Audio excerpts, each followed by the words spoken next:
Hussain market একটাই famous গাড়ি washer লাগে, সার্ভিসিং 3-4টা আছে। আর এই কার বাজার আইসে আমি ওয়াশ করবার লাগে। আর এনে গাড়ি দই লাইনের গাড়ির মধ্যে আয়রন দাগ মাগ যা আছে সব যাবে, কি কেমিক্যাল ব্যবহার করে আমি এনে করে যাই। কেমিক্যাল দেখছুন, একটা, দুইটা, তিনটা প্লাস রিমোটটা অফ করে। আর আজকে এই যে গাড়িটা আজকে কি হিসাবে দইব আমি মেশিনটা অটোমেটিক মারে। ভাই তোমরা দোকানের নামটা কি আর কি কি গাড়ি এনে দাও? আমরা দোকানের নাম হচ্ছে ডিজিটাল কার ওয়াশ। এভরিথিং গাড়ি, প্রাইভেট থেকে কমার্শিয়াল, ট্র্যাক্টর, জেসিবি, বাইক, এমনি যা আছে সব গাড়ি দেওয়া। পাঞ্জাব বুড়ি তুরি দেওয়া আমরা, এটা বহুত বড় সার্ভিসিং না, সবটাই দেওয়া আমরা। এটা ভাই সবটাই দাও।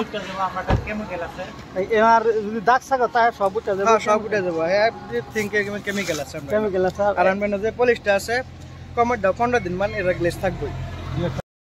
অলরেডি গাড়ি দেওয়া শেষ ভাই। আমার গাড়ি অল্প দাগ শাক আছে, যা আছে সারা কিন্তু উঠে করতে। আরো অনেক গাড়ির একদম চাক্কা টাক্কা সারা পুরো পলিশ মারিয়ে দিচ্ছে।